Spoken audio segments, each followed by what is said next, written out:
శ్రోతలందరికీ నమస్కారం అండి. సరిగ్గా రేవతి స్కూల్ నుంచి ఇంటికొచ్చిన 10 నిమిషాలకు ఆమెకు శిఖామణి ఫోన్ చేసి మాట్లాడాడు. ఆ రాత్రి 7 గంటల తర్వాత ఆ ఊరికొస్తున్నట్టుగా రేవతికి చెప్పాడు. శిఖామణితో ఫోన్లో మాట్లాడిన తర్వాత రేవతి పక్కనే ఉన్న ఇంటికి వెళ్ళింది. ఆ ఇంట్లో ఉన్న శకుంతల గారికి తనని ప్రేమించిన శిఖామణి తన ఊరి నుంచి అక్కడికొస్తున్న విషయాన్ని చెప్పి సరిగ్గా రాత్రి 7 గంటలకు ఆమెను తన ఇంటికి తప్పకుండా రమ్మని చెప్పింది.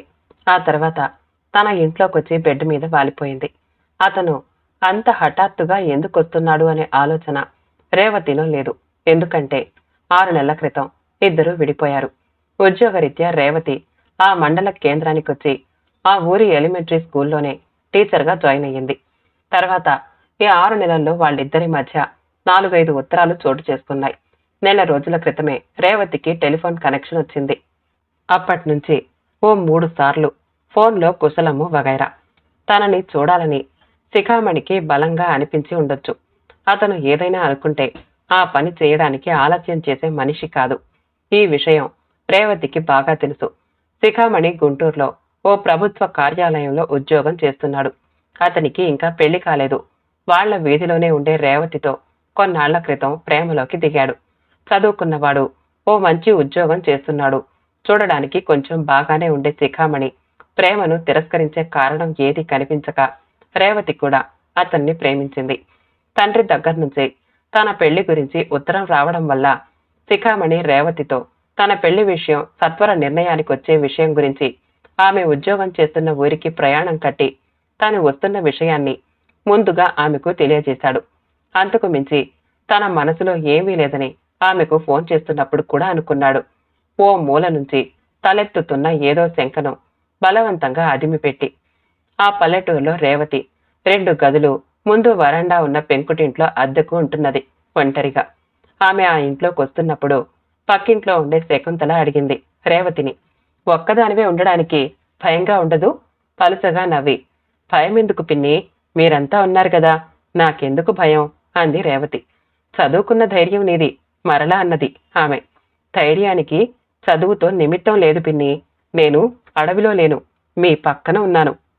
అవసరానికి సహాయపడే మనుషులున్నారని అనుకున్నప్పుడు ఇంకెందుకు భయం? నేను మీ దాన్ని, మీరంతా నా వాళ్ళు. ఈ ఫీలింగ్ నాకు ఎప్పుడూ ఉంటుంది. ఈ ఫీలింగ్ ఉన్నంతకాలం నేను ఒంటరి దాన్ని కాదు. నన్ను నీ కూతురని అనుకో పిన్ని, నువ్వు మా అమ్మవి అనుకుంటాను. ఇలా అన్న రేవతికి పక్కింటి శకుంతల కాస్త శకుంతల పిన్ని అయ్యింది. ఇప్పుడు ఆ శకుంతల పిన్ని రేవతి కోరినట్లుగానే 5 నిమిషాలు తక్కువ 7 గంటలకే రేవతి ఇంటికొచ్చేసింది. పిన్ని, నీకు శ్రమ ఇస్తున్నందుకు ఏమీ అనుకోవద్దు. ఇంకో రోజు ఎప్పుడైనా అవసరమైతే మీ ఇంట్లో పనంతా నేను చేసి పెడతాను. ఇప్పుడు మాత్రం నువ్వు ఆ శిఖామణి గారు వచ్చిన తర్వాత కొంచెం వంట చేసి ఆయనకు వడ్డించు. ఈ రాత్రికి మీ ఇంట్లో నీ పక్క మంచం మీద నిద్రపోయే అవకాశం ఇవ్వు అన్నది నవ్వుతూ. రేవతి అలా అనగానే శకుంతల ఇలా అడిగింది, ఇంతకీ ఆ శిఖామణి నువ్వు నిజంగా ప్రేమించుకున్నారా? అవును పిన్ని. పెళ్లి కూడా చేసుకునే ఆలోచన ఉందా ఇద్దరికి? ఉంది పిన్ని. అయినా పెళ్లి చేసుకునే ఆలోచన లేనప్పుడు ప్రేమించుకోవడం ఎందుకు దండగా అన్నది రేవతి పెద్దగా నవ్వుతూ. అప్పుడు శకుంతల ఆశ్చర్యంగా అలా రేవతిని చూస్తూ ఉండిపోయింది. ఏమిటి పిన్ని అలా చూస్తున్నావు? రేవతి అడిగింది. నువ్వు నిజంగా నా కూతురిగా పుడితే బావుండేది అని. ఏం చేసేదానివేంటి? జీవితాంతం నీకు ఆ శిఖామణికి వంట చేసి పెడుతూ నీ దగ్గరే ఉండేదాన్ని అన్నది శకుంతల. థ్యాంక్స్ పిన్ని, ఇప్పుడైనా సరే అన్నది రేవతి మళ్ళీ చిన్నగా నవ్వుతూ. నువ్వు నిజంగా మంచి గడుసుదానివి అన్నది శకుంతల. ఆమె అలా అన్నప్పుడే ఎవరో గేటు నెట్టిన చప్పుడు, ఆ తర్వాత ఇదే ఇల్లు అనే మాటలు వినిపించాయి.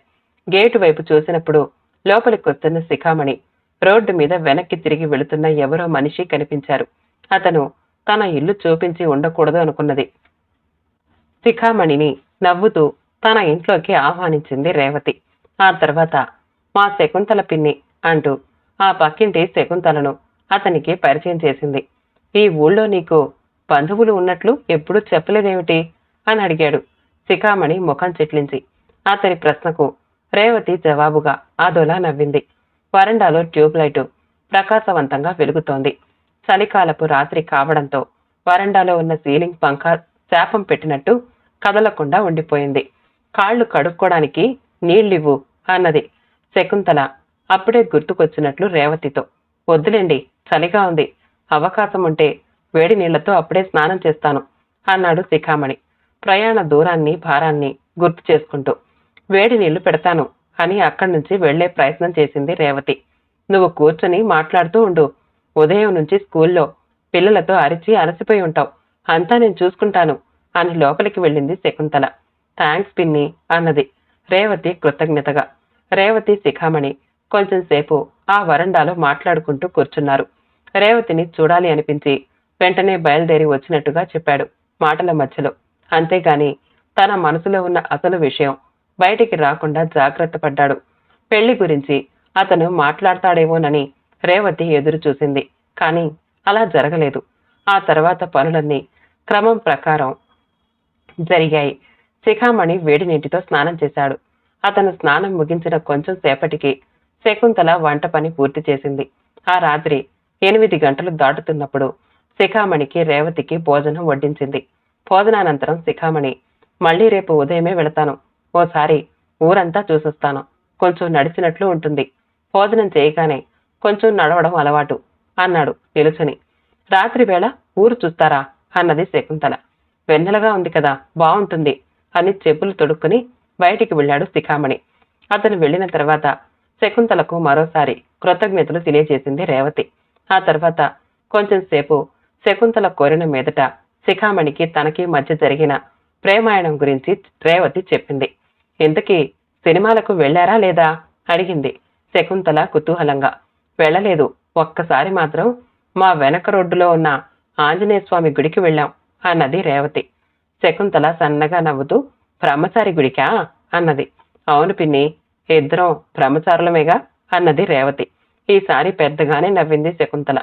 వారలా మాట్లాడుకుంటున్నప్పుడు శిఖామణి తిరిగొచ్చాడు. ఎలా ఉంది మా ఊరు అడిగింది రేవతి. పూర్తిగా పల్లెటూరు మాదిరిగానే ఉంది, ఆంజనేయ స్వామి గుడి మాత్రం బాగుంది అన్నాడు మెచ్చుకోలుగా. అతను శకుంతల ఖాళీ చేసిన కుర్చీలో కూర్చున్నాడు. ఆ పల్లెటూరి జీవితం ఎలా ఉంది ఈసారి శిఖామణి అడిగాడు రేవతిని. ప్రశాంతంగా బాగానే ఉంది. పెళ్ళైనా ఇక్కడే ఉంటావా మళ్ళీ అడిగాడు షర్ట్ను చేతులపైకి లాక్కుంటూ. నాదే ఉంది, అంతా పతిదేవుడి దయ అన్నది తల వంచుకుని. అప్పుడు శకుంతల కలగజేసుకుని, అమ్మాయి ఆయనకు పడక ఏర్పాటు చూడు అన్నది. రేవతి లేచి వెళ్ళి ఓ గదిలోకొచ్చి ఉన్న మంచం మీద ఓ దుప్పటి పరిచి పడక ఏర్పరిచి మళ్లీ వరండాలోకి వచ్చి నిలుచుంది. అబ్బాయి, ఈ పక్కనే మా ఇల్లు, మా ఆయన పొద్దుట్టే ఊరికి వెళ్లారు, 2 రోజులకు గాని తిరిగి రాదు. ఈ 2 రోజులు రేవతి నాకు తోడుగా మా ఇంట్లో పడుకుంటుంది, సరేనా అన్నది శకుంతల. తల ఊపాడు శిఖామణి అస్పష్టంగా. మరి నేను వెళతాను అని ఆగి మళ్ళీ మంచం పక్కనే బల్ల మీద ఫిల్టర్లో మంచినీళ్లున్నాయి అని శిఖామణికి చెప్పి శకుంతలతో బయలుదేరింది రేవతి. నేను రేపు పొద్దున మొదటి బస్సుకి వెళతాను, ఫస్ట్ బస్సు ఎన్ని గంటలకుంది అని అడిగాడు శిఖామణి మొహం మార్చుకుని. 10 నిమిషాలు తక్కువ 6 గంటలకు, అప్పటికి నేను వస్తానులేండి, గుడ్ నైట్ అని వెళ్ళిపోయింది రేవతి. శకుంతల వాళ్ళ ఇంట్లోకి వెళుతున్నప్పుడు అతను ఏమనుకుంటాడో కోపం వస్తుందేమో అన్నది శకుంతల. నేను వెండి అరిటాకును కాను పిన్ని అన్నది జవాబుగా రేవతి. విషయం తెలుసుకున్న శకుంతల భర్త భజసుందర్రావు శకుంతలతో ఇలా అన్నాడు. ఆ శిఖామణికి తోడుగా పడుకోవడానికి నన్ను వెళ్ళమంటావా అని అడిగాడు నవ్వుతూ శకుంతలతో. కథ చెడిపోతుంది, వద్దు అన్నది శకుంతల. ఆ రాత్రి రేవతి శకుంతల గదిలో పక్కనే ఉన్న మంచం మీద నిద్రపోయింది.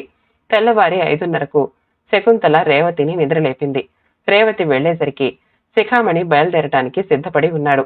బస్సు వరకు నేను కూడా వస్తాను అన్నది రేవతి. మీ పిన్నిగారు రావడం లేదా హేళనగా అడిగాడు శిఖామణి. ఆమె రాదులేండి, నేనొస్తాను పదండి అని అతనితో బయలుదేరింది. వాళ్లు వెళ్లేసరికి బస్సు బయలుదేరడానికి సిద్ధంగా ఉంది. శిఖామణికి వేడుకోలు చెప్పి ఇంటికి తిరిగొచ్చింది రేవతి. అప్పుడు అతను తన ప్రవర్తన గురించి ఏమనుకుంటాడో అనే ఆలోచన రేవతికి కలిగింది. కొంచెం సేపు ఆలోచించి చివరకు ఏమైనా అనుకోని తనకు తోచినట్టు తను చేసింది అనుకుంది. అప్పటికి బాగా తెల్లవారింది. రేవతి స్కూలుకు వెళ్లడానికి తయారవుతున్నప్పుడు శకుంతల వచ్చి కొంచెం సేపు కూర్చుని వెళ్ళింది. వెళ్లబోయే ముందు ఆమె ఇలా అన్నది. అమ్మాయి, నీ వైపు నుంచి నువ్వు చేసింది సజావుగానే ఉండొచ్చు.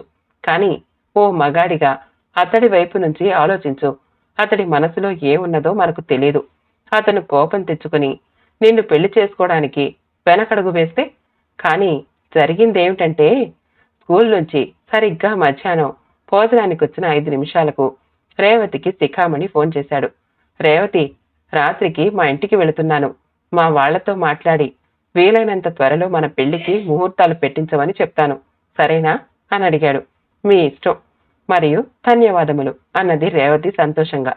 రేవతి, మన పెళ్లికి మీ పక్కింటి పిన్ని గారిని తప్పకుండా రమ్మని చెప్పు అని మళ్ళీ, రేవతి, నన్ను క్షమించు అన్నాడు కొంచెం నిజాయితీ ధ్వనిస్తున్న స్వరంతో. ఎందుకు అని అడిగింది ఆశ్చర్యంగా. శిఖామణి జవాబు చెప్పకుండా ఫోన్ పెట్టేశాడు. శిఖామణి ఆ ఊరికి రేవతి క్యారెక్టర్ గురించి ఎంక్వైరీ చేయడానికి వచ్చాడని, ఎటువంటి ఎంక్వైరీ అవసరం లేకుండానే ఆమె క్యారెక్టర్ గురించి అతను గ్రహించాడనే విషయం రేవతికి భవిష్యత్తులో ఎప్పటికైనా తెలుస్తుందో తెలియదో తెలీదు. కథ సమాప్తమండి. కథ నచ్చితే మా ఛానల్ని లైక్ చేయండి, షేర్ చేయండి, సబ్స్క్రైబ్ చేసుకోండి. మళ్ళీ కలుద్దాం ఇంకో మంచి కథతో.